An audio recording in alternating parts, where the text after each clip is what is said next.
अस्सलामुअलैकुम। तो सोचें जैसे आज है 11 जनवरी 2022। मैं इस कैलेंडर पर इस तारीख को यहाँ सर्कल कर देती हूँ, ये यहाँ पर। तो सोचें जैसे मैं काम से घर वापस आई और मुझे अपनी तबीयत कुछ ठीक नहीं लग रही। मुझे लग रहा है मुझे बुखार है, खांसी है और मेरे जिस्म में भी दर्द है और गला भी थोड़ा बहुत ख़राब है।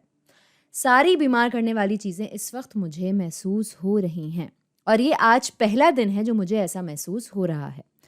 और अब तक जब से नया साल शुरू हुआ है मैं बहुत अच्छा महसूस कर रही थी, मुझे कोई अलामत नहीं थी इस किस्म की। मैं काम पर भी जा रही थी और मैं बहुत अच्छा महसूस कर रही थी। तो इन सारे दिनों में मैंने बहुत अच्छा महसूस किया और मैं बिल्कुल ठीक भी थी। लेकिन अचानक से यकायक यहाँ 11वें दिन मेरी तबीयत बिगड़ना शुरू हुई और अचानक मुझे ये सारे सिम्टम्स आना शुरू हो गए। तो मुझे शक है कि मुझे फ्लू है इन तमाम अलामात को देखते हुए। अचानक इनका शुरू होना और फिर इसकी अलामात ज़ाहिर होना और इसके साथ साथ ही कुछ सवालात मेरे जहन में आना शुरू हो गए। और पहला सवाल जो मेरे जहन में आया वो ये था कि मैं कब बेहतर महसूस करना शुरू करूँगी। और यही पहला सवाल होता है हर इंसान का, जो कभी भी कोई बीमार होता है तो जहन में उसके सबसे पहले ये बात आती है। तो यहाँ सबसे पहले सोचते हैं कि हम फ्लू के बारे में क्या जानते हैं, जैसे इसके सिम्टम्स कितने अरसे के लिए रहते हैं, क्योंकि यही चीज़ हमारी मदद करेगी इस बात को समझने में कि कब तबीयत बेहतर होना शुरू होगी। तो हम जानते हैं कि सिम्टम्स आमतौर पर 3 दिन से 7 दिन तक रहते हैं। तो मैं यहाँ कहूँगी कि ठीक है, इन तमाम दिनों में मुझे ऐसा ही महसूस होने वाला है और मेरी तबीयत रहेगी ख़राब ही। और यहाँ पर 16 या 17 तारीख से मैं बेहतर महसूस करना शुरू करूँगी। लेकिन ये भी होंगे 7 दिन। तो ये हैं वो तमाम दिन जिनमें मुझे उम्मीद रखनी चाहिए है कि बहुत अच्छा महसूस नहीं करने वाली। मैं बीमार ही रहूँगी। तो एवरेज अगर देखा जाए, मैं बेहतर महसूस करूँगी, वो होगी शायद ये वाली तारीख 18 या 19।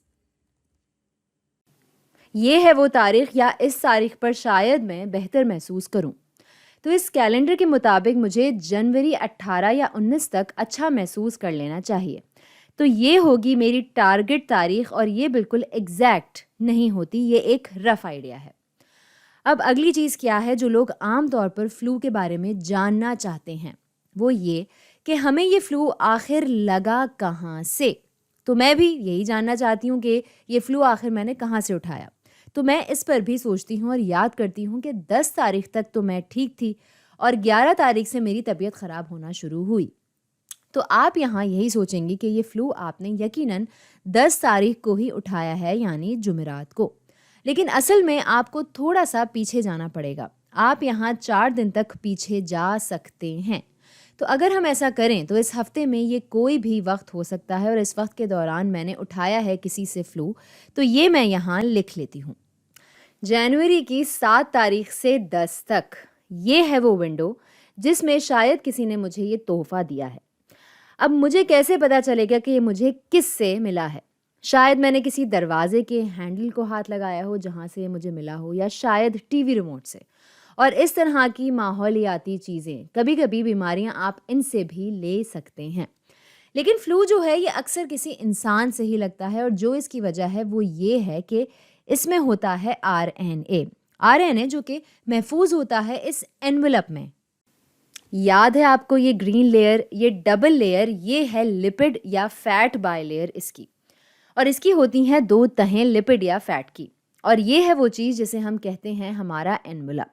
ठीक है, अब क्योंकि इसका है ये वाला एनवेलप, तो इसका मतलब ये हुआ कि ये माहौल को लेकर काफ़ी हसास है। तो इसका जो सबसे अहम तरीका है जिसके ज़रिए ये आपको करेगा बीमार, वो ये है कि जब ये आपको लगे किसी दूसरे इंसान से ही। ये सबसे ज़्यादा असर तभी करता है क्योंकि ये सेंसिटिव है एनवायरनमेंट में या माहौल में, क्योंकि इसका ये एनवेलप है। ये बहुत अच्छा काम नहीं करता माहौल में बनिस्बत इंसान के। तो आपको अक्सर ये किसी दूसरे इंसान से ही लगेगा, इनकी छींक से या इनकी खांसी से या फिर इनके हाथों से भी ये लग सकता है।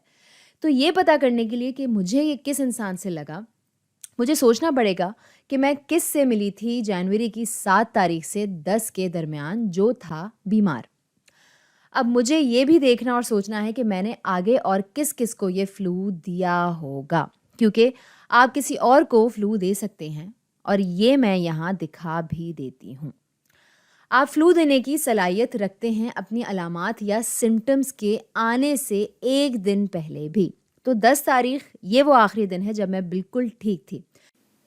लेकिन इस वक़्त मैं काबिलियत रखती थी कि मैं दूसरों को फ्लू दे दूँ। इस दिन 10 जनवरी और ज़ाहिर है बाकी के ये सब दिन भी जब मैं बीमार हो गई तब भी मैं फ्लू दूसरों को देने के काबिल हूँ। तो यहाँ हम गिनेंगे 10 जनवरी से जब मुझे अलामात भी नहीं आई थीं। इस दिन से लेकर 17 तारीख तक मैं ये फ्लू दूसरों को दे सकती हूँ। तो ये सोचने के लिए कि किस-किस को अब तक लग चुका होगा मुझसे ये फ्लू, मुझे बहुत सोचना पड़ेगा इस बारे में कि मैं किस-किस से मिली थी 10 तारीख को। इस तारीख से करेंगे हम शुरू। तो सबसे पहले आते हैं इसमें घर वाले। आती है इसके अंदर फैमिली जिनसे मैं रोज़ मिलती हूँ और वो लोग जिनके साथ मैं काम पर होती हूँ, तो कोवर्कर्स या कॉलीग्स। अगले आते हैं दोस्त जिनसे शायद मैं मिली हूँ और फिर कुछ ऐसे लोग जिनको मैं कुछ ख़ास जानती नहीं हूँ लेकिन इनसे हुई हो मुलाकात। तो ये हैं वो मुख्तलिफ लोग जिनका मुझे लगता है कि शायद इनको दिया हो मैंने फ्लू। तो यहाँ पर अब हम देखते हैं ये चीज़। अब अगर सबसे पहले बात करें फैमिली की तो आते हैं मेरे शौहर। तो ये रहे मेरे शौहर और ये हैं एक सेहतमंद इंसान अल्हम्दुलिल्लाह। और अब आते हैं और लोग भी, वो लोग जो काम पर मेरे साथ होते हैं। तो ये हैं मेरे कॉलीग्स यहाँ, जो कि बहुत अच्छा महसूस कर रहे हैं इस वक्त और माशाल्लाह हेल्दी भी हैं, लेकिन इनको है डायबिटीज़। अब यहाँ अगली आई मेरी दोस्त। ये है यहाँ पर मेरी दोस्त और ये है इस वक्त प्रेग्नेंट, ठीक है। और इसकी सोचें जैसे है एक और छोटी सी 2 साल की बेटी, ठीक है। अब सोचें जैसे मैंने सफ़र किया एक बस में या रिक्शा में और वहाँ एक अनजान खातून मुझे मिली और अनजान खातून की जगह अगर मैंने रिक्शा में भी सफ़र किया हो तो रिक्शे के ड्राइवर को भी हम समझ सकते हैं, लेकिन हम यहाँ अनजान खातून के बारे में ही सोचते हैं जो मुझे बस में मिली। और ये थी व्हील चेयर पर। शायद ये मेरे साथ किसी दिन बस में सफ़र कर रही थी और मैंने इनकी मदद की थी इनकी व्हील चेयर के साथ और फिर इन्होंने मुझसे मिलाया था हाथ। और ये खातून उम्र में काफ़ी बड़ी भी थी, तो हो सकता है मैंने इन्हें भी दे दिया हो फ्लू। तो जब मुझे हुआ फ्लू मैं मिली इन सब लोगों से जिनको हम समझते हैं हाई रिस्क पर। एक हैं मेडिकल कंडीशन के साथ, एक हैं प्रेग्नेंट और इनकी छोटी बच्ची भी है और अगली हैं बूढ़ी खातून। और इस तरफ यहाँ हैं मेरे शौहर जो हेल्दी भी हैं और इनकी कोई मेडिकल कंडीशन भी नहीं है। लेकिन इनकी इतनी ज़्यादा फ़िक्र मुझे नहीं होगी क्योंकि इनके अलावा जो लोग यहाँ मैंने दिखाए हैं वो हैं हाई रिस्क वाले लोग और मैं इनसे मिली भी हूँ और मुझे सोचना है कि मैंने कहीं इन्हें फ्लू दे तो नहीं दिया, ठीक है। अब सवाल ये आता है कि हमें इतनी परेशानी क्यों होती है हाई रिस्क वाले लोगों की। तो वो इसलिए क्योंकि ये डेवलप कर लेते हैं फ्लू की कॉम्प्लिकेशंस को या इनकी तबीयत जो है वो और ज़्यादा बिगड़ सकती है और पेचीदा हो सकती है। हमने पहले भी इन लोगों की बात की है जो फ्लू होने पर अस्पताल में हो जाते हैं दाखिल और हमने तादाद भी देखी है इन लोगों की जो मर जाते हैं फ्लू से।